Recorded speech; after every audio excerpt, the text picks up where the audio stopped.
ప్రియమైన దేవుని సంగమ, అందరికీ కూడా ప్రభు నామములో వందనాలు తెలియజేస్తూ ఉన్నాను.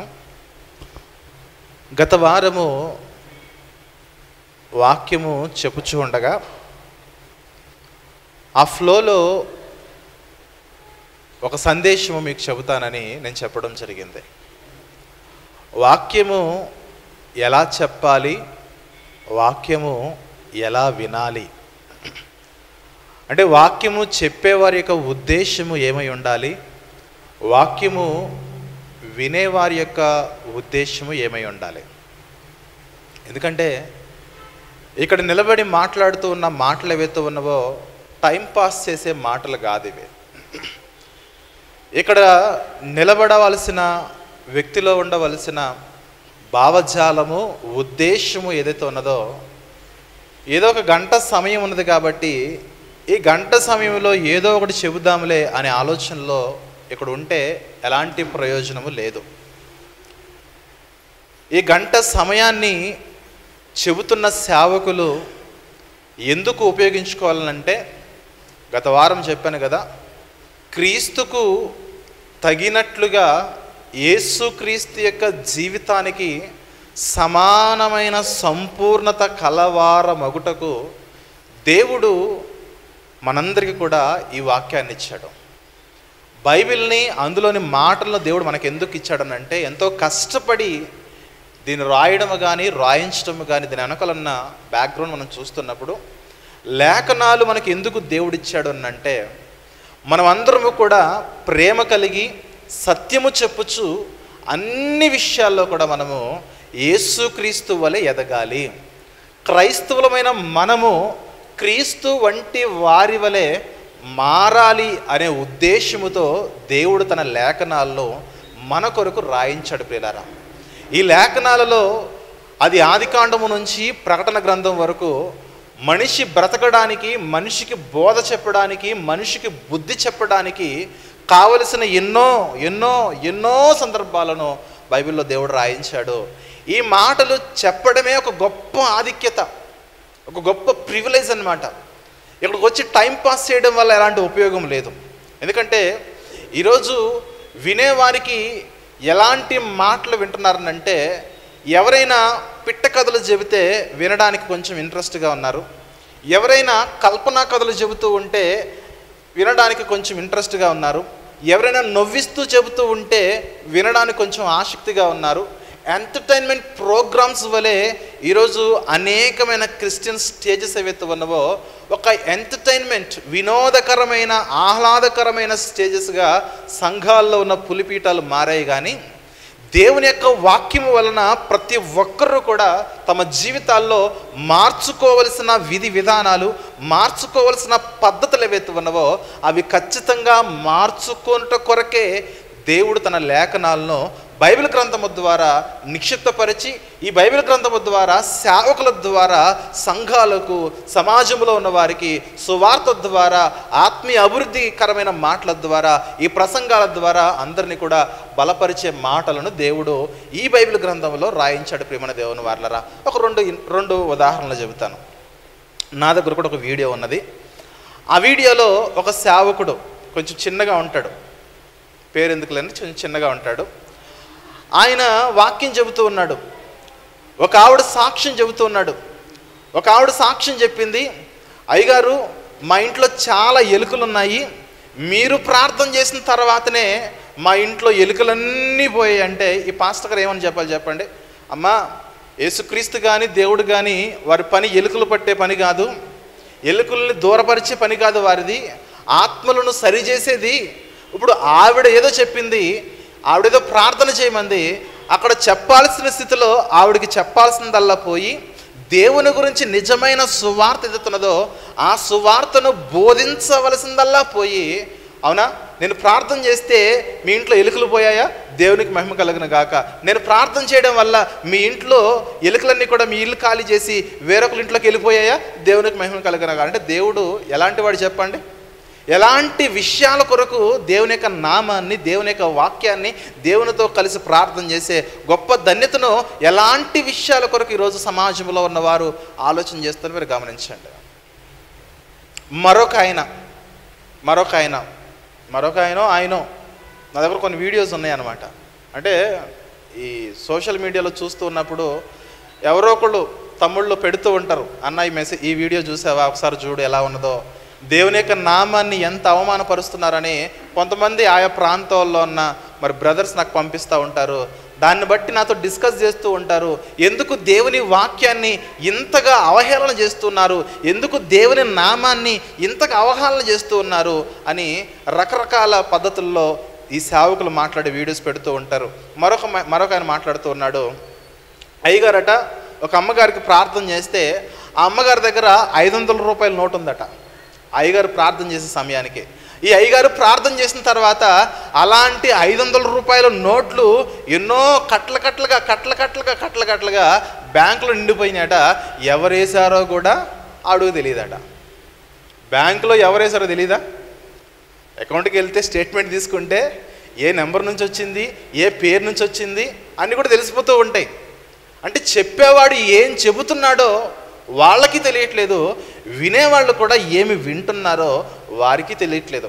ఒకనొక కాలంలో ఒక సేవకుడు ఎలాగైనా సాక్ష్యం చెప్పిస్తూ ఉన్నాడు. ఏంటమ్మా ఈ సంఘానికి రావడం వల్ల మీకు పొందిన మేలు ఏంటంటే, ఇంతకుముందు నాకు చాలా పింపుల్స్ ఉండేవి గారు, మీరు ప్రార్థన చేసిన తర్వాత నా ముఖం మీద ఉన్న మొటిమలన్నీ పోయాయని ఆవిడ సాక్ష్యం చెబుతూ ఉన్నది. అంటే లోకములో దేవుని యొక్క మాటను ఎలా ఉపయోగించుకుంటూ ఉన్నారో మనం గమనించగలగాలి. మనమున్న స్థితిని బట్టి చాలా మెరుగైన స్థితిలో ఉన్నామనే వాస్తవాన్ని మనం గమనించగలగాలి. మా బర్రెకి కాల్లో ముళ్ళు గుచ్చుకుంది, అయ్యగారు ప్రార్థన చేస్తే దానికి స్వస్థత కలిగింది. అంటే రకరకాలైన కారణాల చేత దేవుని యొక్క నామాన్ని అవమానపరుస్తూ చెప్పే బోధలు అనేవి సమాజంలో ఎక్కువైపోతున్నాయి. ప్రియమైన దేవుని వారలారా, అందుకే సేవకులుగా పరిపూర్ణమైన తర్ఫీదును పొందాలి, సేవకునిగా పరిపూర్ణమైన వాక్య జ్ఞానంలో ఎదగాలి. సంఘానికి దేవుడు ఎలాంటి మాటలు బోధించమన్నాడో అలాంటి మాటలే సేవకులు బోధిస్తూ ముందుకెళ్ళాలి. ఈ మధ్య కాలంలో ఒక ట్రెండ్ వచ్చేసింది. ఆ ట్రెండ్ ఏంటంటే, ఈ సోషల్ మీడియా ద్వారా, లేదంటే యూట్యూబ్ ద్వారా, లేదంటే ఫేస్బుక్ ద్వారా, వాట్సాప్ ద్వారా ప్రతిరోజు కూడా ఒక 5 నిమిషాలు 10 నిమిషాలు మెసేజ్ పంపిస్తున్నారు. ఒక 5 నిమిషాల వీడియో, ఒక 10 నిమిషాల వీడియో. దానికి పెట్టిన పేరు ఏంటంటే అనుదిన వాగ్దానము. ఎందుకు ప్రతిరోజు కూడా అనుదినము వాగ్దానమే ఎందుకు ఇవ్వాలి? బైబిల్లో కేవలము వాగ్దానాలు మాత్రమే లేవు. బైబిల్లో ఏమున్నదంటే, ప్రారంభం నుంచి చూస్తే బైబిల్లో సృష్టి నిర్మాణం ఉన్నది, దేవుని కార్యాలు ఉన్నాయి, బైబిల్లో ధర్మశాస్త్రం ఉన్నది, బైబిల్లో ప్రవచనాలు ఉన్నాయి, బైబిల్లో నిబంధనలు ఉన్నాయి, బైబిల్లో వాగ్దానములు ఉన్నవి, బైబిల్లో ఆజ్ఞలు ఉన్నవి, బైబిల్లో ప్రవచనం ఉన్నది, బైబిల్లో హెచ్చరికలు ఉన్నాయి, బైబిల్లో గద్దింపులు ఉన్నాయి, బైబిల్లో శిక్షించే మాటలు కూడా ఉన్నాయి, సుత్తి వలె కొట్టే మాటలు ఉన్నాయి, అగ్ని వంటి మాటలు ఉన్నాయి. ఈ మాటలన్నీ పక్కకు దోసేసి కేవలము ఒకదాన్ని మాత్రమే ఎన్నుకొని వాగ్దానములని అనుదిన వాగ్దానం మాత్రం ఎందుకు చెప్పాలి? అనుదిన నిబంధన చెప్పొచ్చుగా.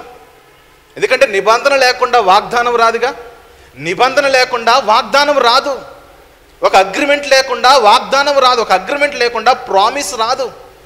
ఒక మేలును మనం పొందుకోవాలంటే దేవుడు సెలవిచ్చిన ఆజ్ఞ ఏదో ఉన్నది, ఆ ఆజ్ఞ ప్రకారంగా మనం నడుచుకుంటేనే మన జీవితాల్లో వాగ్దానములు వస్తాయి. అంతే కదా. ఒక దగ్గర మనం పనికి జాయిన్ అయ్యాము, అక్కడ కండిషన్స్ ఉంటాయా? ఊరికి జీతం ఇచ్చేస్తాడా? నువ్వు వచ్చి ఊరికి ఇక్కడ వండుకుని తిను, చక్కగా పడుకుని నిద్రపో అంటే సరిపోతుందా? అలా ఉండదు.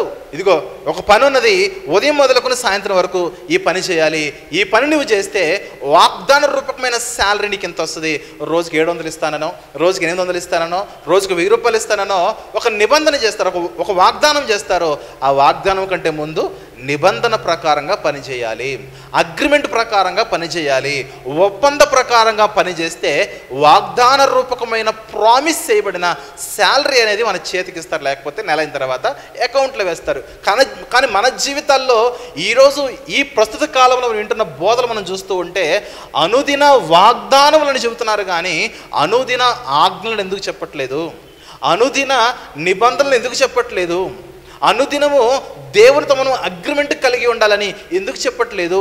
అనుదినము కూడా వాగ్దానాలు మాత్రమే కాదు, దేవుని యొద్ద నుంచి పొందుకునే మేలుల గురించి కాదు, కానీ దేవుడు మన నుండి ఏమి కోరుచున్నాడు, దేవుడు మన నుండి ఏమి ఆశిస్తున్నాడు, దేవుడు మన నుండి ఏమి ఎక్స్పెక్ట్ చేస్తున్నాడనే ఆలోచనతో కూడిన మాటలో ఎందుకు సంఘాలలో చెప్పబడట్లేదు?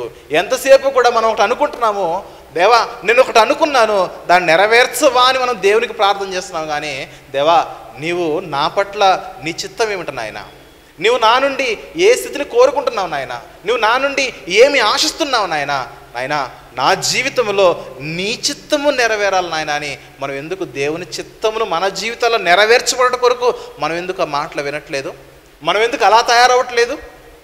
గమనించగలగాలి ప్రియమైన దేవుని వల్ల. అందుకే వాక్యము ఎలా చెప్పాలి, వాక్యము ఎలా వినాలి చాలా ప్రాముఖ్యమైనది. ఎందుకంటే ఈ స్థితి సరిగ్గా తెలవక తమ జీవితాల్లో లోకములో ఉన్న కల్పనా కథలు పిట్ట కథలు రకరకాల కథలతో ప్రసంగాలు నింపేస్తున్నారు, కానీ ఆ కథ అంతా అయిపోయిన తర్వాత, ప్రసంగం అంతా అయిపోయిన తర్వాత వారి జీవితాల్లో ఏమి నేర్చుకున్నారనంటే ఎకలబడి పకలబడి నవ్వుకుంటూ వెళ్ళిపోతున్నారు. కానీ ఈరోజు దేవుడు నాతో సూటిగా మాట్లాడాడు, నాలో ఇంకా పాపం ఉన్నది, ఆ పాపము పోవాలని దేవుడు ఎంతో ప్రయాస కలిగి తన సేవకుడి ద్వారా మాట్లాడించాడు. నాలో పాపము లేకుండా నేను పరిశుద్ధులుగా మార్చబడే మాట ఈరోజు నేను విన్నాను అనే ఆలోచన కలిగి ఇక్కడి నుంచి వెళ్ళేది ఎవరు చెప్పండి? అర్థమవుతుందా? గమనించగలగాలి మన జీవితంలో. ఈరోజు స్టేజ్ల మీద, ప్రసంగ వేదికల మీద నవ్వులాట ఎక్కువైపోయింది, వినోదం ఎక్కువైపోయింది, ఎంటర్టైన్మెంట్ ఎక్కువైపోయింది. యేసుక్రీస్తు యొక్క పరిచర్య మీరు చూడండి, పౌలు యొక్క పరిచర్య మీరు చూడండి, పేతురు యొక్క ప్రసంగాలు మీరు వినండి, బాప్తిస్మిచ్చి యోహాను యొక్క ప్రసంగాలు మీరు వినండి. ఏ రోజైనా నవ్విస్తూ వాక్యం చెప్పిన స్థితి వారి ప్రసంగాలు మీరు చూడగలరా? ఏ రోజైనా నవ్విస్తూ కానీ జోకులు వేస్తూ కానీ ఏ రోజైనా వారు ప్రసంగాలు చేసినప్పుడు మనం చూడగలమా? చూడలేం. కన్నీటితో వాక్యం చెప్పారు, దుఃఖముతో వాక్యం చెప్పారు, ప్రసవ వేదన పడుతూ వాక్యం చెప్పారు. మనుషులారా, సంఘమా, సమాజమా, లోకమా, పాపం ఉన్నది, ఈ పాపముతో మనం ఇలాగే చచ్చిపోతే మనకు పరలోకము రాదు, నరకానికి వెళ్ళిపోతామని తమ జీవితాల్లో ఏ పాపాలతో మనుషులు తమ చెంతకు వస్తున్నారో ఆ ప్రతి పాపముల గురించి వాక్యం చెప్పారు. యేసుక్రీస్తు యొక్క ప్రసంగాలు చూడండి. ఆయన మొదటి ప్రసంగమే కొండ మీద ప్రసంగం అయితే, మత్తయి సువార్త 5, 6, 7 అధ్యాయాల్లో కోపము గురించి చెప్పాడు, ద్వేషం గురించి చెప్పాడు, నరహంత్య గురించి చెప్పాడు, మోహపు చూపు గురించి చెప్పాడు, వ్యభిచారం గురించి చెప్పాడు, విడాకుల గురించి చెప్పాడు, అబద్ధముల గురించి చెప్పాడు. అలాగే నీ దగ్గర 2 వస్త్రాలుంటే ఒక వంగి వేరేవానికి ఇవ్వమని చెప్పాడు, అప్పు అడిగితే అప్పు ఇవ్వమని చెప్పాడు. అలాగే తమ జీవితాల్లో మత్తయి సువార్త 5, 6, 7 అధ్యాయాలు మనం చూసినట్లయితే శత్రువును ప్రేమించమని చెప్పాడు. ఎవడైనా ఒకడు ఒక చెంప మీద కొడితే మరొక చెంప చూపించమని చెప్పాడు. ఎదుటి వారికి ఎవరు కూడా తీర్పు తీర్చకండి అని చెప్పాడు. అబద్ధ బోధకులు ఎవరైతే ఉన్నారో ప్రతి అబద్ధ బోధకుడిని కడిగి పడేశాడు.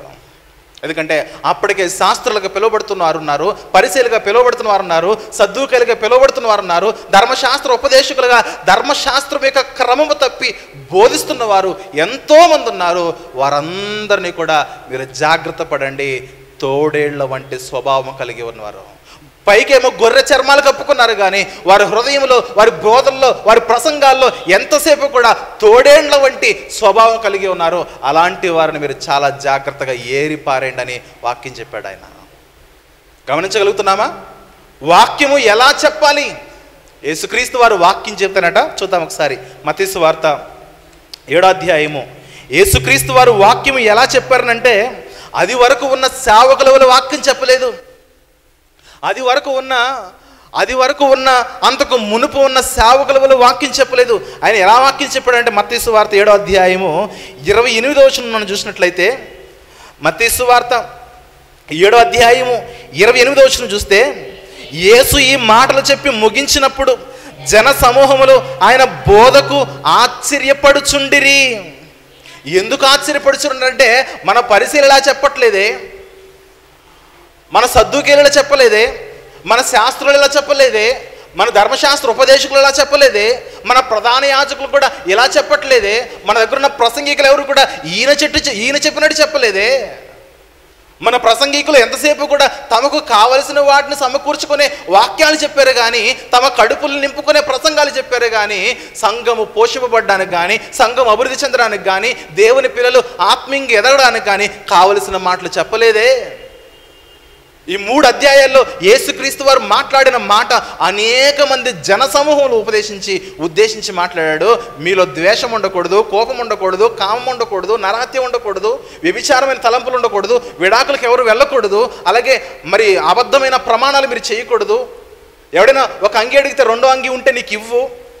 ఎవరైనా ఒక మైలు రమ్మంటే 2వ మైలు కూడా వెళ్ళు, అప్పటికి తప్పు ఇవ్వు. ఒక చెంప మీద కొడితే మరొక చెంప చూపించు. శత్రువుల కొరకు ప్రార్థన చెయ్యి. ఉపవాసం ఈ విధంగా ఉండాలి, ప్రార్థన ఈ విధంగా చేయాలి. ధనము ఇక్కడ సమకూర్చుకోకండి, పరలోకంలో మీరు ధనము సమకూర్చుకోనండి. ఆకాశ పక్షులను చూడండి, అవి విత్తవు, కోయవు, కొట్లలో కూర్చుకొనవు. ఆయన మీ పరలోకపు తండ్రి వాటిని పోషిస్తున్నాడు కదా, మీరు వాటికంటే బహుశ్రేష్ఠులు కదా. మీరు కేవలము శరీర సంబంధమైన భూ సంబంధమైన దీవుల కొరకు దేవుని దగ్గరకు రాకండి, ఆత్మ సంబంధమైన దీవుల కొరకు మొదట ఆయన రాజ్యమును నీతిని వెతకండి అని ఎన్నో గొప్ప గొప్ప సంగతులు ఇక్కడ బోధించడం జరిగింది. మీ ఇండ్లు మంచి నేల కట్టుకోండి, బండ మీద కట్టుకోండి కానీ ఇసుక మీద కట్టుకోకండి అని ఎన్నో ప్రసంగాలు, ఎన్నో గొప్ప గొప్ప బోధలు ఈ మత్తయి సువార్త 5, 6, 7 అధ్యాయాల్లో ప్రపంచానికి ఏ మాటలైతే కావాలో ఆ మాటలు చెప్పేస్తే, అది వరకు ఎన్నడూ అలాంటి మాటలు ఆ కాలంలో వారు కానీ ఈ కాలంలో వారు కానీ అలాంటి మాటలు ఎవ్వరూ వినలేదు. ఇప్పటికీ ఈ కాలంలో వారు కూడా వ్యభిచారం చేస్తే తప్పండి, కానీ యేసుక్రీస్తు అన్నాడు మోహపు చూపే తప్పు, పాపం అన్నాడు. నరహత్య చేస్తే తప్పండి అంటే నో యేసుక్రీస్తు వారు అంటున్నారు ఎవరు నన్ను ద్వేషిస్తే అది పాపం అన్నాడు. అలాంటి మాటలు ఎవరూ చెప్పలేకపోయారు. అలాంటి మాటలు ఎవరూ చెప్పలేకపోతే ఆయన మాట ఎలా చెప్పాడనంటే, ఏలయనగా 29వ వచనము మత్తయి సువార్త 7:29లో, ఏలయనగా ఆయన వారి శాస్త్రుల వలె కాక అధికారము కల వారి వలె వారికి బోధించెను. వింటున్న ఆడియన్స్ మీద ఆయనకి పవర్ ఉన్నది. వింటున్న విశ్వాసుల మీద, వింటున్న ఆడియన్స్ మీద అధికారము కలిగి చెప్పారు. మీరు బ్రతుకుదురా, ఇలాగే బ్రతకండి, లేకపోతే విశ్వాసంలో మీరు ఉండకండి. అధికారం. ఒక సేవకునికి తన మంద మీద ఉన్న అధికారం ఏంటంటే, ఇదిగో ఈ సేవకుడు నడిపిస్తున్న చక్కని క్రమమైన మార్గం ఏదవుతున్నదో ఆ దారిలో వెళ్ళండి. ఈ దారిలో వెళ్తే మీకు సురక్షితం. ఎందుకంటే ఆ దారి మంచి దారి చూపిస్తాడు. తోడేళ్ళు ఉంటారు, క్రూరమైన మృగాలు ఉంటారు, అలాంటి వారి చేతిలో నుంచి మందను కాపాడే ప్రయత్నం సేవకుడు ఎప్పుడు చెబుతాడో ఆ మాట ఎలా ఉంటుందో చెప్పనా, కొంచెం కఠినంగా ఉంటుంది. మన పిల్లోడు తప్పు చేస్తున్నప్పుడు మెల్లగా చెబితే ఒకసారి చెబుతాం వినడు, రెండోసారి చెప్తాం వినడు, మూడోసారి చెబుతాం వినడు, 4వసారి పెడేలు వాడు చరిస్తే ఖచ్చితంగా సెట్ అయిపోతాడు. దేవుని వాక్యం కూడా అదే. అధికారము. ఒక దైవజనునికి దేవుడిచ్చిన అధికారము. ఒక ప్రధాన యాజకుడిగా ఈ లోకానికి వచ్చిన యేసుక్రీస్తు వారు ఆయన బోధించిన బోధ ఎలా ఉండదనంటే అధికారము కలిగి బోధించాడు. అధికారము కలిగి బోధిస్తే ఒకరోజు శిష్యులే అడుగుతున్నారు, ప్రభువా ఇంత కఠినంగా వాక్యం చెబితే ఎవడంటాడు ప్రభువా. ఒకరోజు వాక్యం చెప్తున్నాడు ఆయన, పరలోకము నుంచి వచ్చే మన్నా నేనే, జీవాహారం నేనే, నన్ను బుధిస్తే మీకు ఎల్లప్పుడూ కూడా నిత్య జీవం ఉంటుందని ఆయన ఎప్పుడైతే ఆత్మ సంబంధమైన విషయాల మీద బోధ చేయడం ప్రారంభించాడో, ఆత్మను మార్చే వాక్యం చెప్పడం ప్రారంభించాడో, ఎప్పుడైతే ఆత్మ సంబంధమైన సంగతుల గురించి ఆయన బలంగా వాక్యం చెబుతున్నాడో శిష్యులు తమలో తాము మాట్లాడుకోవడం ప్రారంభించారు. ఏమని మాట్లాడుకుంటున్నారంటే, ఈ సేవకుడు లేదా ఈ బోధకుడు ఇంత కఠినమైన మాటలు చెబుతున్నాడు కదా, ఇంత కఠినమైన మాటలు చెబితే ఎవడింటాడు? సేవకుడు కఠినంగా చెబుతూ ఉంటే ఈ కిందున్న ఈ ప్రవక్తలు, ఈ కిందున్న అపోస్తులు మాట్లాడుకుంటున్నారు, ఈ సేవకుడు, ఈ బోధకుడు ఇంత కఠినంగా వాక్యం చెబితే ఎవరింటారు? చూద్దామా? యోహాను సువార్త 6వ అధ్యాయము, యోహాను సువార్తలోని 6వ అధ్యాయము, యోహాను సువార్త 6వ అధ్యాయము మనం 58, 59, 60 వచనాలు చూద్దాం ఒకసారి. సందర్భం అయితే 49 నుంచి కంటిన్యూషన్గా ఉంటుంది. మనం 58 చూద్దాం.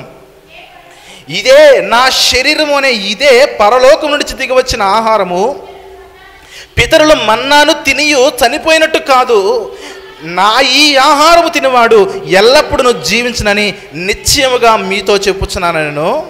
ఆయన కపెర్నహూములో బోధించుచు సమాజ మందిరములో ఈ మాటలు చెప్పెను. తర్వాత జరిగిన కాంటెక్స్ట్ ఏంటంటే 60వ వచనంలో, ఆయన శిష్యులలో అనేకులు ఈ మాట విని, ఇది కఠినమైన మాట, ఇది ఎవడు వినగలడని చెప్పుకొనిరి.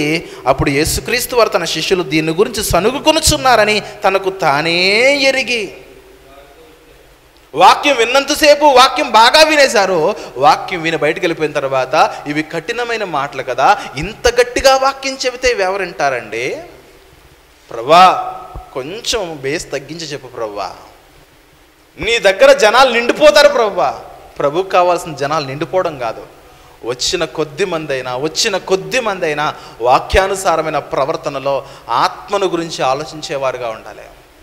ఇది అర్థమైపోయింది ప్రభువుకి, యేసుక్రీస్తు వారికి ఇది అర్థమైపోయింది. శిష్యులు నా ప్రసంగాల గురించి సనుక్కుంటున్నారు. ఏమని సనుక్కుంటున్నారని అంటే, ఇంత గట్టిగా చెబుతున్నాడు, ఇంత గద్దిస్తున్నాడు, ఇంత కఠినమైన మాటలు చెబుతున్నాడు, ఇంత కఠినంగా మాట్లాడితే నేను వచ్చే వారం నుంచి సంఘానికి రాను అంటే, అప్పుడు ప్రభు అంటున్నాడు, పేతురు ఒకసారి ఇట్రా, మీరు 12 మంది ఉన్నారు కదా. ఎస్ ప్రభు 12 మంది ఉన్నాము. కానీ ఇంతకుముందు చాలామంది ఉన్నారు కదా. అవును ప్రభు చాలామంది ఉన్నారు, అంతకుముందు 100కు పైగా ఉన్నారు. నువ్వు ఎప్పుడైతే కఠినమైన మాటలు చెప్పారో, ఈ కఠినమైన మాటలు ఏవైతే ఉన్నావో ప్రతోడికి తగిలిన తర్వాత అందరూ వెళ్ళిపోయారు ప్రభువా. ఈ 120 మందికి పైగా జనం అందరూ వెళ్ళిపోతే ఎంతమంది మిగిలారు? 12 మంది మిగిలాం ప్రభువా. మరి మీరు కూడా వెళ్ళిపోవాలనుకుంటున్నారు అంటే, అప్పుడు అంటాడు పేతురు, ప్రభువా నీవే నిత్య జీవం మాటలు కలిగిన వాడివి, మేము ఎవరి ఎద్దకు వెళ్తాం ప్రభువా, నీవే మాకు కావాలి. ఆ కాంటెక్స్ట్ చూడండి. 66వ వచనంలో ఎప్పుడైతే యేసుక్రీస్తు వారు కఠినమైన మాటలు బోధిస్తూ వస్తున్నారో, అప్పటి నుండి ఆయన శిష్యులలో అనేకులు వెనక తీసి, అనేకులు వేరైపోయి మరి ఎన్నడను ఆయనను వెంబడింపలేదు. కాబట్టి యేసు మీరు కూడా వెళ్ళిపోవాలని ఉన్నారా అని 12 మందిని అడగగా, సీమోను పేతురు అంటున్నాడు, ప్రభువా ఎవని యొద్దకు వెళుదుము ప్రభువా, నీవే నిత్య జీవపు మాటలు గలవాడివి, నీవే పరిశుద్ధుడివి. ఆ 12 మందిలో కూడా ఒకడు వెళ్ళిపోతాడని అప్పటికే యేసుక్రీస్తు వారు చెప్పేశాడు ఇస్కరియోతు యోధా గురించి. కఠినమైన మాటలు చెబుతారట, నిలబడరట. ఒక్కొక్కసారి అనిపిస్తూ ఉంటుంది మనది కూడా అదే పరిస్థితి ఏమోనని కదా. మీరు గమనించండి ప్రియులారా, యేసుక్రీస్తు వారి లోకానికి వచ్చింది ఒకరు నవ్వించడానికి కాదు, ఆయన నిన్ను ప్రసంగాలు చేసింది ఒకరిని ఎంటర్టైన్ చేయడానికి కాదు, ఒకరికి వినోదకరమైన మాటలు చెప్పి జోకులు వేయడం కాదు. మీరు యేసుక్రీస్తు యొక్క ప్రసంగాలు, మీరు ఎన్నో ప్రసంగాలు విన్నారు, ఎన్నో మాటలు విన్నారు. మత్తయి సువార్త నుంచి లేదా ప్రకటన గ్రంథం వరకు ఆయన మాటలు ఏవైతే ఉన్నావో ప్రతి మాట చూడండి, ఒక మాట ఆయన నవ్వుతూ చెప్పిన అని ఎక్కడన్నా ఉందా? యేసు నవ్వుతూ చెప్పినా, యేసు దుఃఖపడుతూ చెప్పినా, యేసు దుఃఖపడుతూ చెప్పాడు, బాధపడుతూ చెప్పాడు. ప్రియమైన దేవుని వారలారా, యేసు దయ కలిగి మాట్లాడాడు, యేసు ఆదరణ కలిగిన మాటలు మాట్లాడాడు. ఎవరికి ఆదరణ అవసరమో వారిని ఆదరించే మాటలు మాట్లాడారు, ఎవరికి దయ అవసరమో వారికి దయ కలిగిన మాటలు చెప్పారు, ఎవరికి స్వస్థత అవసరమో వారికి స్వస్థత కలిగిన మాటలు చెప్పారు, ఎవరిలో పాపం ఉన్నది వారిలో పాపము తీసివేయడం కొరకు కఠినమైన మాటలు చెప్పారు. ఫైనల్గా ఎవరి ఆత్మలు పరలోకానికి వెళ్ళాలనుకున్నారో వారందరికీ కూడా కఠినమైన మాటలు విని వెళ్ళవలసిందే. ఒకవేళ నువ్వు కష్టాల్లో ఉన్నప్పుడు ఆదరణతో కూడిన మాటలు చెప్తాం, నువ్వు బాధల్లో ఉన్నప్పుడు నెమ్మది కలగజేసే మాటలు చెబుతాం. కానీ ఈ ఆదరణ మాటలు కానీ, ఈ నెమ్మది మాటలు కానీ నీలో ఉన్న పాపాన్ని తీసివేయలేవు.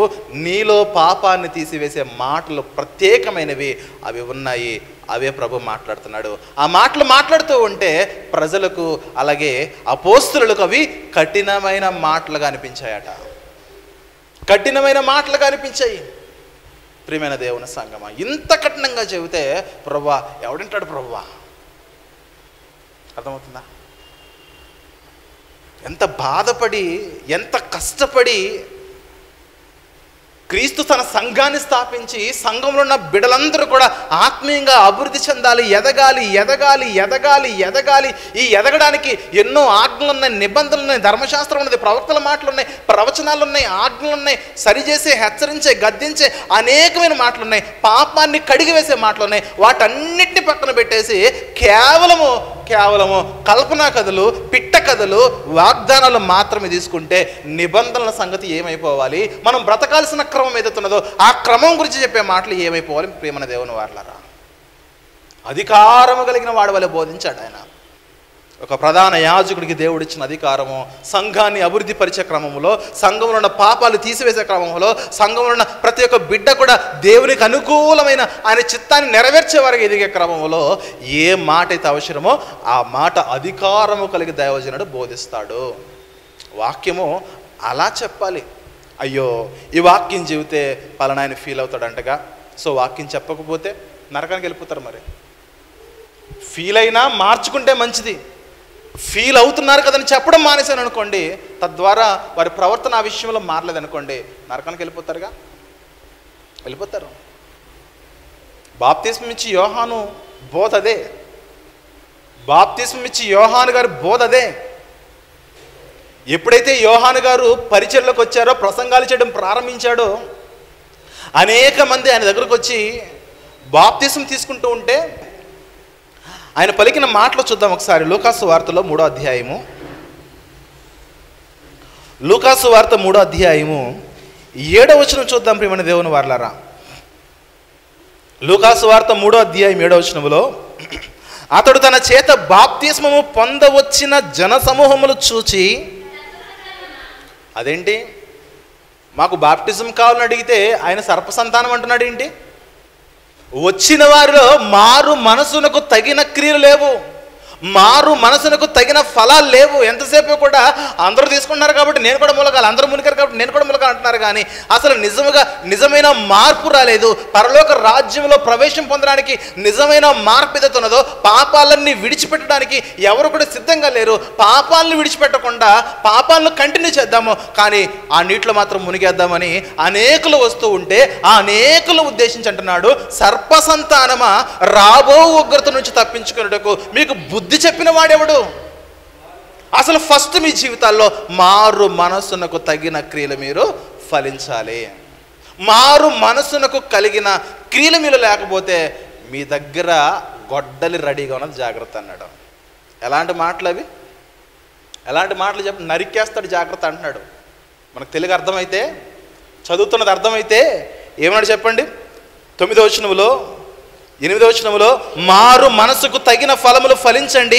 ఒకవేళ ఎవరైనా సరే మారు మనసులకు ఫలములు కనుక మీరు ఫలించకపోతే 9వ వచనంలో, ఇప్పుడే గొడ్డలి చెట్ల వేరను ఉంచబడినది కనుక మంచి ఫలము ఫలించని ప్రతి చెట్టు కూడా నరకపడి అగ్నిలో వేయబడుతుంది, చచ్చిపోతారు, జాగ్రత్త, కాలిపోతారు. ఓవరాల్ మనం రెగ్యులర్ భాషలో మనం మాట్లాడుకోవాలంటే, సరైన మార్పు కనుక మనలో రాకపోతే, సరైన మార్పు కనుక ప్రసంగాల ద్వారా సరైన మార్పు కనుక మనలో రాకపోతే గొడ్డలు రెడీగా ఉన్నది, నరికి వేయబడతారు, నరికేస్తాడు దేవుడు అంటున్నాడు. అదొక ఉపమాన రీతిగా ఒక చెట్టు గురించి మాట్లాడాడు. అక్కడ మాట్లాడుతున్న చెట్టు గురించి కాదు, కానీ నా గురించే, నీ గురించే, మన గురించే. మారు మనసుకు తగిన ఫలాలు కనుక మనలో లేకపోతే మనం నరికి వేయబడి, ఒక చెట్టు అయితే ఎలాగైతే పనికిరాని చెట్టును నరికి వేయబడి మనం కాల్చేస్తామో, మనము కూడా పనికిరాని వారిగా దేవుని సన్నిధిలో ఉంటే నరికి వేయబడి కాల్చి వేయబడతాము. ఎలాంటి వాక్యాలు చెప్పాడు బాప్తిస్మం ఇచ్చి యోహాను గారు. ఏమన్నాడు? రావడమే సర్ప సంతానమా, మీకు తండ్రి దేవుడు కాడు, మీకు తండ్రి దేవుడు కాడు, మీ తండ్రి అపవాదని, సర్పమునకు పుట్టిన వారలారు అన్నాడు. చూడండి, ఫలాలు లేకపోతే దైవజనులు వాక్యము ఎలా చెప్పారనంటే ఇలాగే చెప్పారు. ఎదుటి వారిలో ఏ పాపం ఉన్నదో వారి దృష్టికి వస్తే ఖచ్చితంగా ఆ పాపమును గురించి వారు మాట్లాడకుండా ఉండలేదు, మాట్లాడకుండా మానలేదు, ఖచ్చితంగా మాట్లాడేశారు. ఈ యోహాను గారేనండి హేరోదు దగ్గరికి వెళ్ళి, నీ భార్యను, ఈ ఉన్న భార్య నీ భార్య కాదు, నీ తమ్ముడు భార్యను ఉంచుకున్నావాడా అన్నాడట. ఎవరి దగ్గరికి వెళ్ళి? ప్రజలను పరిపాలిస్తున్న హేరోదు రాజు దగ్గరికి వెళ్ళాడు. ఇప్పుడున్న నీ భార్య అది నీ భార్య కాదు, నువ్వు ఉంచుకున్న భార్య అన్నాడు. ఎవరి దగ్గరికి వెళ్ళి? దేశాన్ని పరిపాలిస్తున్న రాజు దగ్గరికి వెళ్ళాడు. ఎంత ధైర్యం చెప్పండి, అర్థమవుతుందా? మరి మన ప్రసంగాలు చెప్పేవాడు, ప్రస్తుతం ఉన్నవాడు సంఘ పెద్ద దగ్గరికి వెళ్ళి సంఘ పెద్దలో తాగుతున్నాడు అనుకోండి, నువ్వు తాగుతున్నావు చెప్పలేడు చూడండి. నువ్వు వ్యభిచారం ఉందని చెప్పలేడు చూడండి. సంఘంలో ఎవరు ఉన్నారనుకోండి, నువ్వు వ్యభిచారం చేస్తున్నావు డైరెక్ట్గా చెప్పలేరు చూడండి.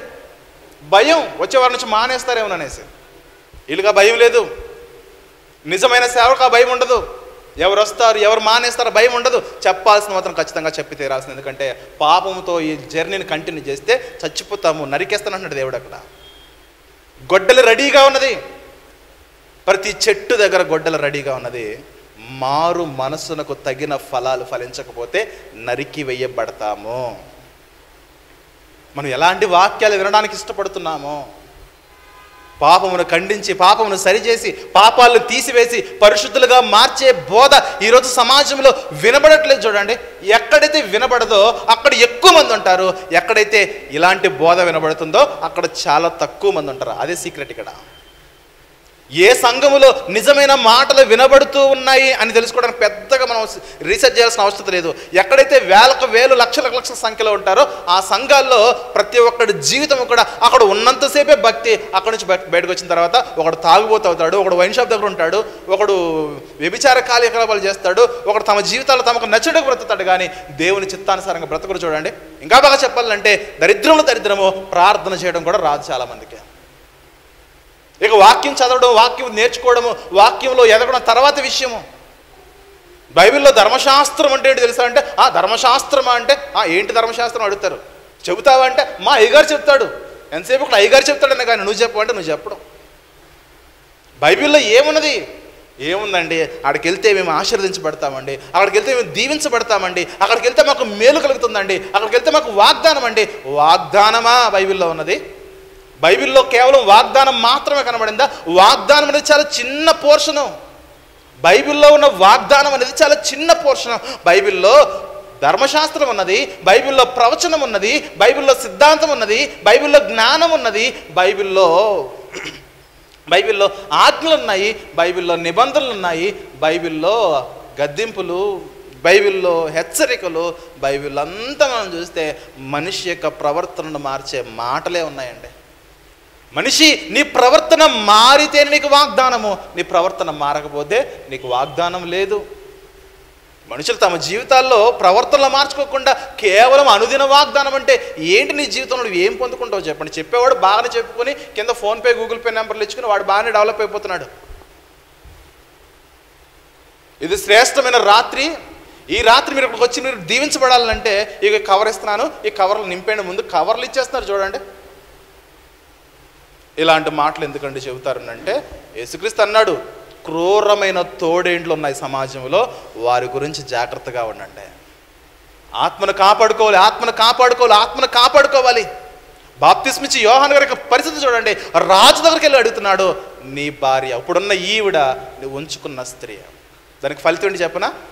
తల తెగిపోయింది. యోహాను గారి తల తెగిపోయింది. తల తెగిపోవడానికైనా సిద్ధపడ్డాడు కానీ చెప్పకుండా మాత్రం ఉండలేదు. చూడండి, యోహాను యొక్క తల తెగించబడింది. ఎందుకంటే ఇదిగో వారికి ఉన్న అక్రమ సంబంధాన్ని సూటిగా వెళ్ళి మాట్లాడాడు. ఎస్, అది తప్పు, మార్చుకున్నావా సరే, లేకపోతే దేవుడు అన్నాడు జాగ్రత్త. అంటే ఆ మాట చెప్పినందుకు చెరసాల్లో వేయిస్తే, అతని కూతురు వచ్చి నాట్యం ఆడితే, అనేకులను మెప్పిస్తే, అతడు వాగ్దానం చేస్తే, ఆ వాగ్దానానికి ఒక మంచి దైవజనుడి యొక్క తల తెగించేసాడు. చూడండి, తెగి పడిపోయింది. భయపడలేదు ఎప్పుడు కూడా. అయ్యో రాజు కదా, రాజుకు నేను ఎదురెళ్ళడం ఏంటి? రాజకీయ నాయకుడు కదా, రాజకీయ నాయకుడు నేను ఎదురెళ్ళడం ఏంటి? రాజకీయ నాయకుడు తలుచుకుంటే నన్ను ఏమైనా చేస్తాడు, ఏమైనా చేయని. కానీ చెప్పాల్సింది మాత్రం చెప్పాల్సిందే. రాజకీయ నాయకుల సపోర్ట్ ఉంటే మన సంఘాలు కొంచెం రానున్న కాలంలో సంఘానికి స్థలం వస్తుందండి. సంఘానికి స్థలం రాకపోతే ఏముంది? మంచి హృదయపూర్వకమైన విశ్వాసులు ఉంటే, ఆత్మపూర్ణులు ఉంటే, చెట్టు కింద చేసినా ఆరాధనే, సముద్ర తీరంలో చేసినా ఆరాధనే, ఒక గుడారం వేసుకున్నా ఆరాధనే, టెంట్ కింద చేసినా ఆరాధనే, ఎక్కడ చేసినా ఆరాధనే. అందుకే ఒకటి దగ్గరికి వెళ్ళి ఒకడు మోచేతి చీలు నీళ్ళు తాగాల్సిన అవసరం లేదు. పాపాన్ని ఖండించాల్సిందే. అలాంటి బోధ సమాజంలో ఉంటే ఈరోజు పరిశుద్ధులు, ఈరోజు క్రైస్తవులందరూ కూడా ఎంత పరిశుద్ధులో బ్రతికేవారో చూడండి. యోహాను బోధ, యోహాను గారి యొక్క బోధది. యేసుక్రీస్తు బోధ ఏమో, ప్రభువా ఇంత కఠినంగా జీవితం ఎలా ప్రభు అన్నారు. ఇక ఈయనేమో డైరెక్ట్గా వెళ్ళిపోయి హేరోద్దో పెట్టుకుని చచ్చిపోయాడు ఈయన. ఇక పౌలు ప్రసంగాల గురించి మాట్లాడదాం ఒకసారి. పేతురు గారు రాసిన 2వ పత్రిక 3వ అధ్యాయము చివరి వచనం. లేదంటే 15వ వచనము, పేతురు గారు రాసిన 2వ పత్రిక 3వ అధ్యాయము 15, 16 వచనం చూద్దాం ప్రియులారా. మరియు మన ప్రభు యొక్క దీర్ఘశాంతము రక్షణార్థమైనదని ఎంచుకొనుడి. అలాగూ మన ప్రియ సహోదరుడైన పౌలు కూడా తనకు అనుగ్రహింపబడిన జ్ఞానము చొప్పున మీకు వ్రాసి ఉన్నాడు. పౌలు రాసిన మాటలు ఏవైతే ఉన్నవో, పౌలు రాసిన పత్రికలు ఏవైతే ఉన్నవో, పౌలు రాసిన మాటలలోని జ్ఞానం ఏదవుతున్నదో ఆ జ్ఞానంను గురించి తన పత్రికలన్నిటిలోనూ బోధించుచున్నాడు. అయితే వాటిలో కొన్ని సంగతులు గ్రహించుటకు కష్టమైనవి. పౌలు చెప్పిన సంగతులు ఏవైతే ఉన్నవో కఠినమైనవి, కష్టమైనవి. అవి చాలామందికి అవి అర్థం కావు. కఠినమైన బోధలు. ఏంటి పౌలు గారేంటి అంత హైర్ స్టాండ్లో ఎందుకు వాక్యం చెప్పాలి? కొంచెం స్టాండింగ్ దిగి చెప్పొచ్చుగా.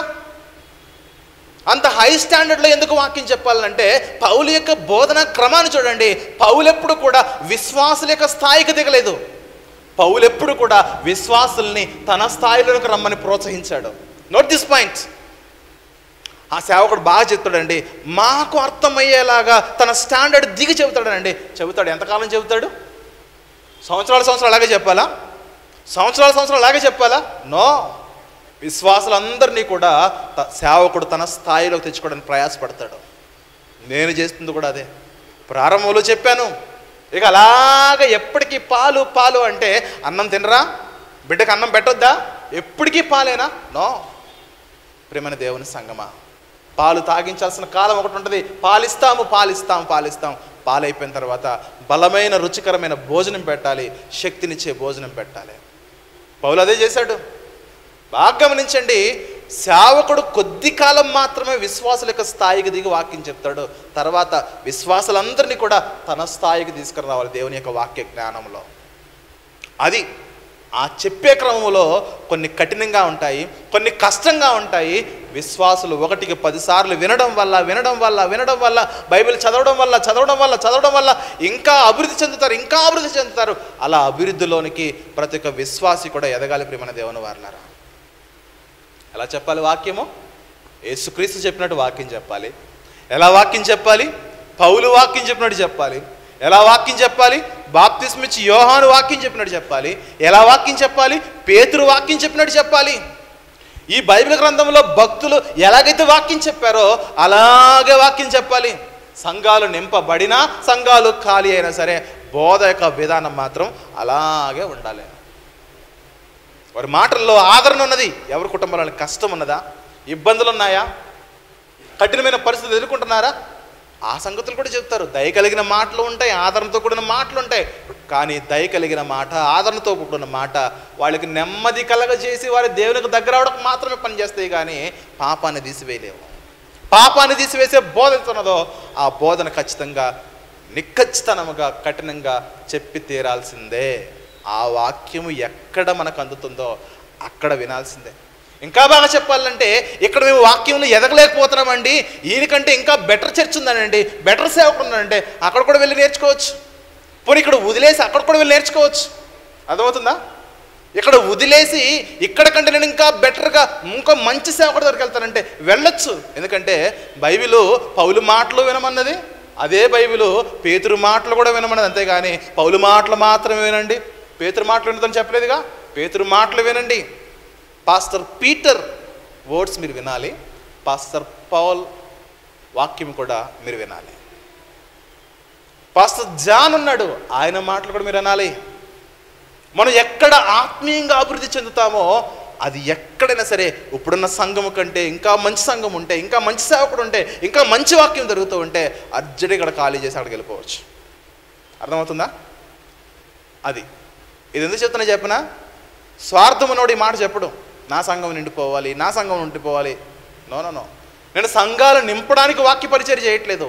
సంఘములో ఉన్నది ఒక కుటుంబమైనా, 2 కుటుంబాలైనా, 10 కుటుంబాలైనా, 20 కుటుంబాలైనా సరే ప్రతి కుటుంబము కూడా చచ్చిపోయిన తర్వాత మనం అందరం కూడా పరలోకంలో కలుసుకోవాలి. అలా కలుసుకోవాలని వాక్యం చెప్తున్నాను నేను. మరణించిన తర్వాత జీవితాన్ని మనం పొందుకోవాలంటే దాని కొరకు మనం ప్రయాసపడాలి. ఎంతసేపు వాక్యం చెప్పాలండి? కొంతమంది 45 నిమిషాలు అయితే సరిపోద్దులే అన్నారట వాక్యము.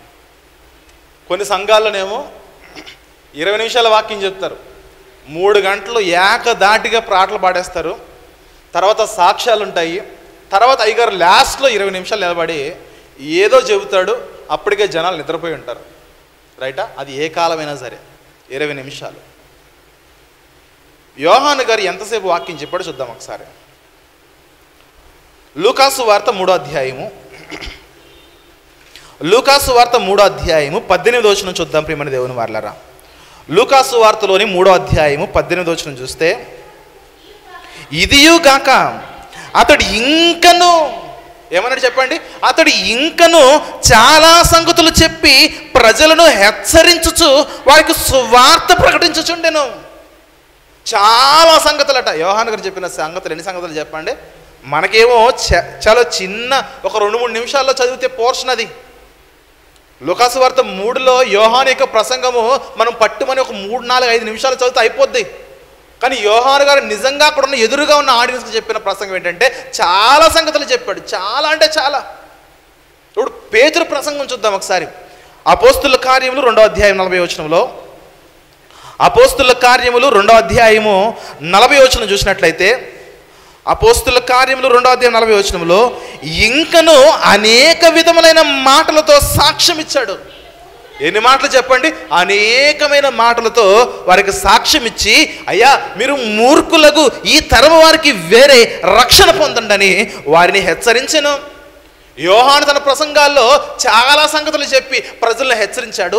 పేతురు తన ప్రసంగంలో చాలా సంగతులు చెప్పి ప్రజలను హెచ్చరించాడు. మీరందరూ కూడా రక్షణ పొందండి. ఇదిగో మూర్ఖులు ఉన్నారు, ఆ మూర్ఖుల యుద్ధ నుంచి మీరు దూరం జరగండి. దూరం జరగాలి, దూరం జరగాలి, దూరం జరగాలి. అంటే ఒక టైంను నియమించుకోలేదు వాళ్ళు. నువ్వు ఇంతే చెప్పాలి, నేను ఇంతే వినాలి, నువ్వు 20 నిమిషాలే చెప్పాలి అని ఎవరు అనలేదు. నేను 20 నిమిషాలే వింటాను, తర్వాత విన్నాను లేచి వెళ్ళిపోతానని వాళ్ళు కూడా అనలేదు. ఒక సేవకుడు ఆత్మ ప్రేరేపుణుడై ఎంతసేపు మాట్లాడితే అంతసేపు వాళ్ళు విన్నారు. అందుకే వారి జీవితాల్లో అనేక మంది త్యాగాలతో కూడిన సమర్పణతో కూడిన భక్తులు వారు ముందుకు కొనసాగారు. పరలోకాన్ని వారికి రెడీ అయిపోయారు వారి జీవితాల్లో.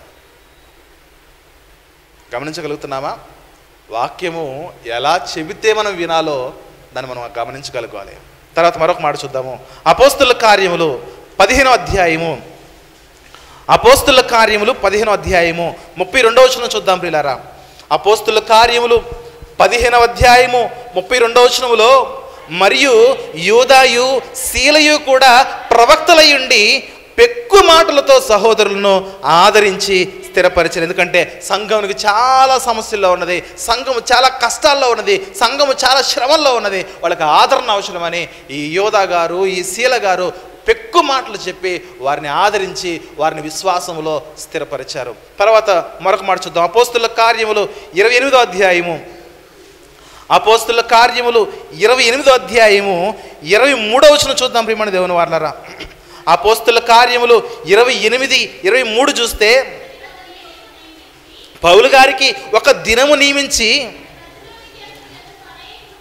అతని బస్సులోనికి, అతని యొద్దకు అనేకులు వచ్చి, బస్సులోని కాదు బస్సులోనికి, అతడు ఎక్కడైతే వసతి గృహం ఉన్నదో, ఎక్కడైతే నివాస గృహం ఉన్నదో అక్కడికి అనేక మంది వస్తే ఉదయం నుండి సాయంకాలం వరకు అతడు దేవుని రాజ్యమును గురించి పూర్తిగా సాక్ష్యం ఇచ్చాడట. ఎలా సాక్ష్యం ఇచ్చాడు చెప్పండి?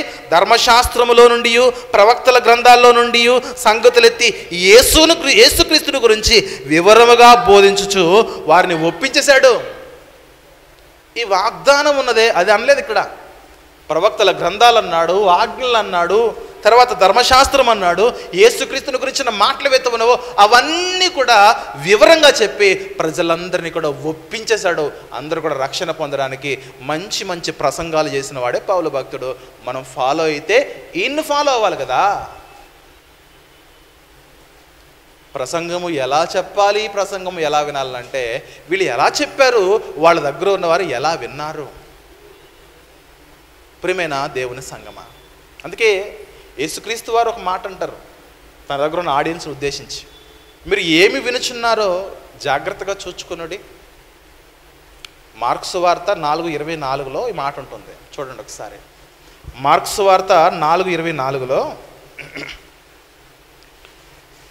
మార్కు సువార్త 4:24లో, మరియు ఆయన మీరేమి వినుచున్నారో జాగ్రత్తగా చూడండి. చెప్పేవాడు చాలా చెబుతాడు. అందరూ చెప్పేది ఈ బైబిల్లో నుండే, కానీ సందర్భాలు మ్యాచ్ అవ్వు, కాలాలు మ్యాచ్ అవ్వు. ఏ సందర్భం ఎవరి గురించి రాయబడిందో, ఏది ఏ మాట ఎవరికి అప్లై అవుతుంది, ఎవరికి అప్లై కాదని కాలానుసారంగా వాక్యాన్ని చెప్పరు.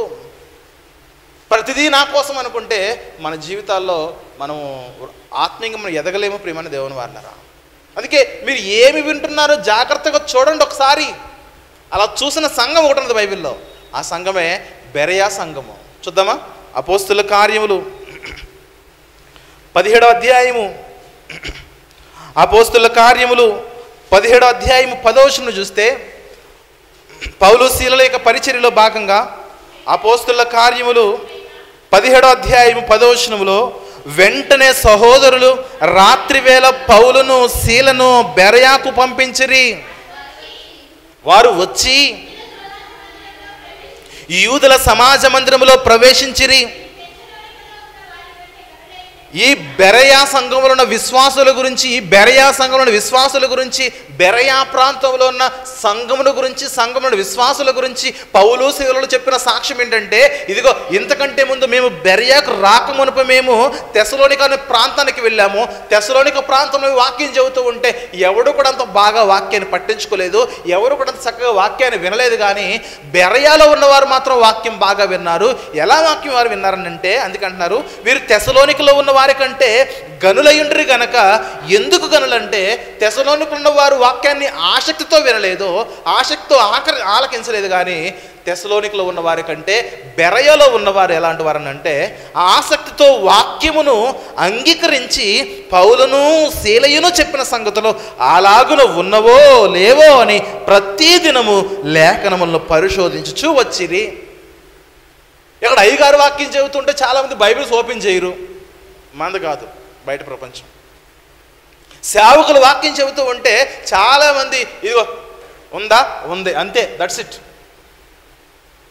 ఆదివారం వచ్చే ముందు ఆ బల్ల మీద ఉన్న దాన్ని ఆ క్లాత్తో తుడిచేసి తీసుకొస్తాము. ఇక్కడికి వచ్చిన తర్వాత అలాగే పెడతాము, మరలా వెళ్ళిపోయిన తర్వాత అలాగే పెడతాము. కానీ బెరయా సంఘస్థులు పౌలు శీలలు చెప్పిన మాటలు వెత్తు ఉన్నవో, ఇదిగో పౌలు ఒక రాత్రి వాక్యం చెప్పాడా, ఇంటికి వెళ్ళిపోయారా, అనుదినము కూడా పౌలు చెప్పిన వాక్యము నిజమా కాదా, నిజమా కాదా, నిజమా కాదా, పౌలు చెప్పిన సంగతులు అసలు బైబిల్లో అలాగూ ఉన్నవా లేవా, ధర్మశాస్త్రంలో ఉన్నవా లేవా, ప్రవక్తల గ్రంథాల్లో ఉన్నవా లేవా, యేసుక్రీస్తు గురించి పౌలు చెప్పిన మాటలు వెతుకునో అవి ప్రవక్తల గ్రంథాల్లో ఉన్నవా లేవా అని అనుదినము కూడా బైబిల్ను చదువుతూ ధ్యానిస్తూ పరిశోధిస్తూ ఉన్నారట.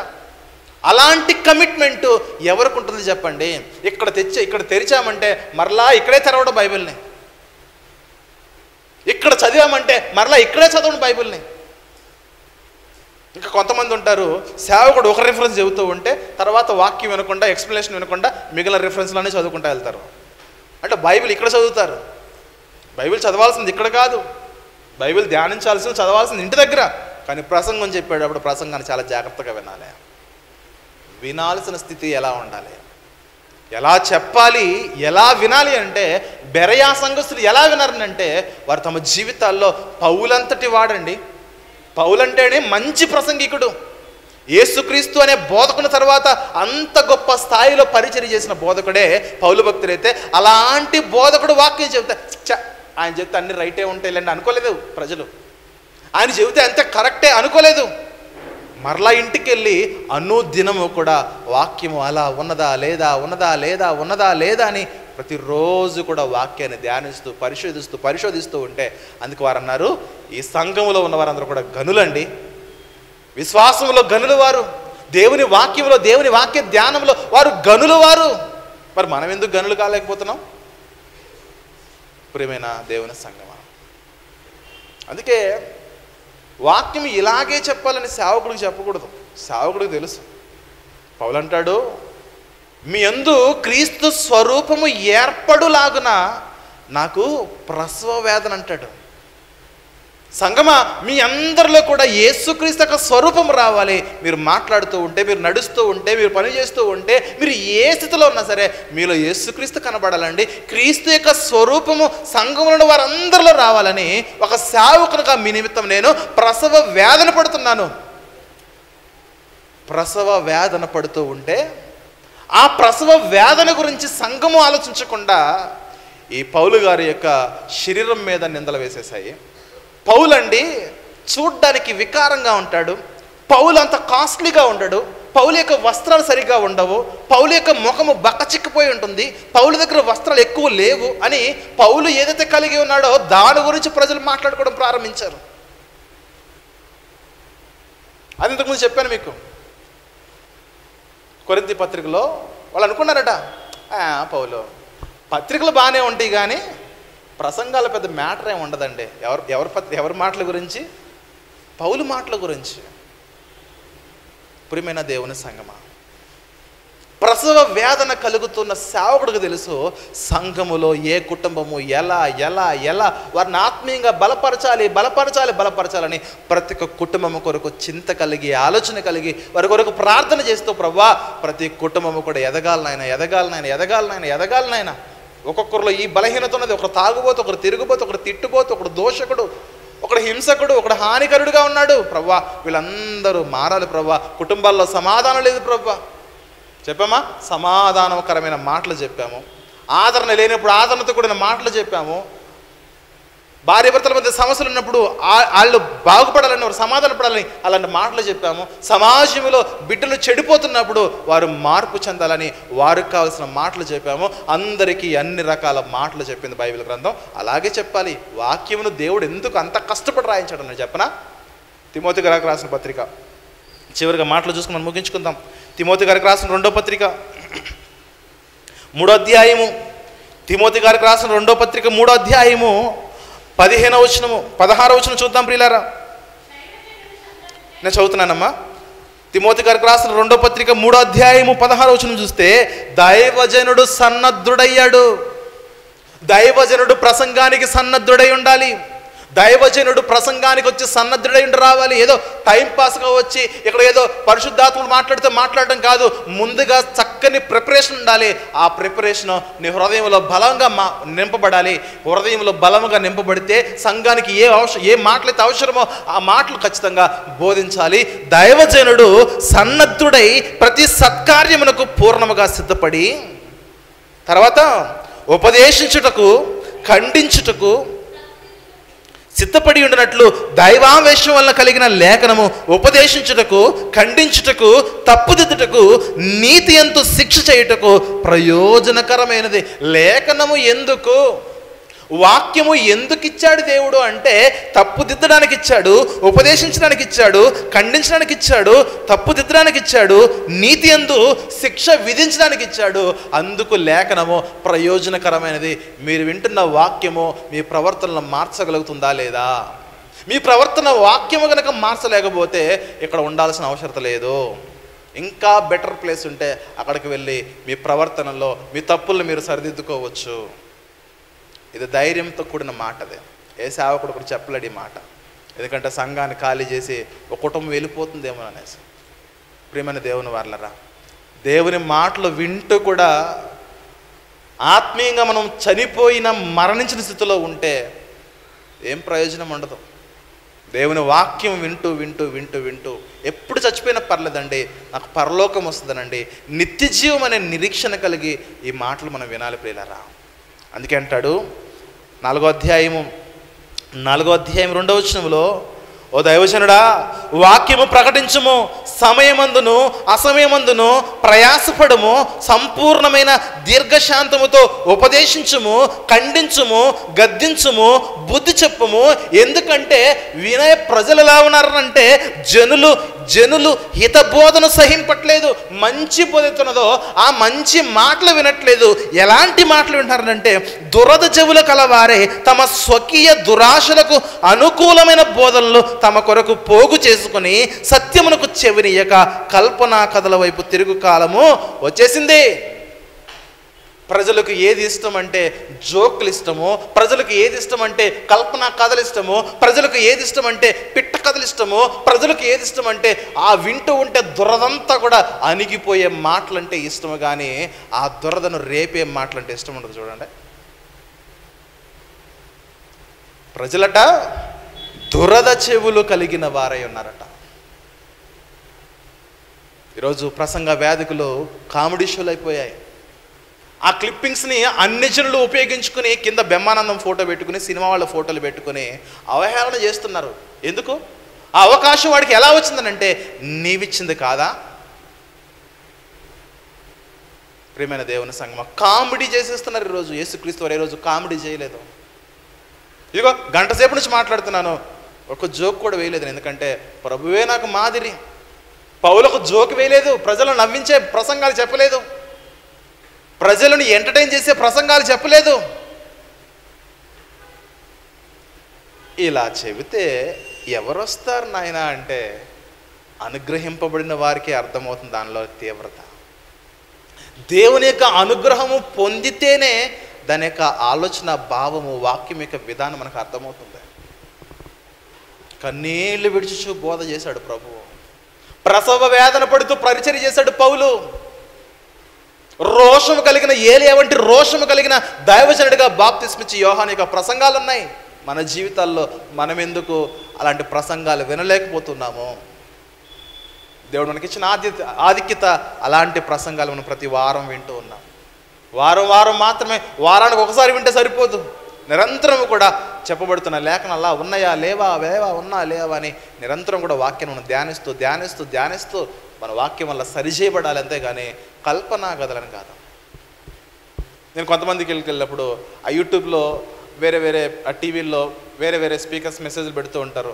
ఎందుకంటే ఈయన వింటున్నారనంటే బాగుంటుందండి కామెడీగా అంటారు. ఏం కామెడీగా అది ఎందుకు వినాలి నువ్వు? బాగుంటుందండి, ఈయన భలే చెప్తాడండి. ఏం చెప్తాడు? కామెడీ అండి. ఆయన నవ్వుతూ ఉంటాడు, వెనకాలన్న మిగిలిన స్టేజ్ మీద ఉన్న అందరూ నవ్వుతూ ఉంటారు. ఇక ఈ అందరూ నవ్వుకోవడానికి అన్ని లక్షలు పెట్టి ఎందుకు అంత మీటింగ్ పెట్టాలి చెప్పండి? అంత ఖర్చు ఎందుకు చెప్పాలి చెప్పండి? నవ్వుకోవడం కొరకు అంత ఖర్చు ఎందుకు చెప్పండి? ఒక ఎల్ఈడి పెట్టి స్క్రీన్ పెట్టేసి జబర్దస్త్ షో చేస్తే అయిపోతుంది కదా. నవ్వుకోవడానికి మీటింగ్లా, కామెడీల కొరకు మీటింగ్లా? ప్రియమైన దేవుని వాళ్ళరా, మన జీవితాల్లో ఒక మీటింగ్ పెడుతున్నామంటే ఆ మీటింగ్ ద్వారా విన్న వారందరి హృదయాల్లో ఆలోచన రావాలి, నేను పాపిగా చచ్చిపోకూడదు, నేను పాపిగా జీవించకూడదు, నేను పరిశుద్ధునిగా మారాలి.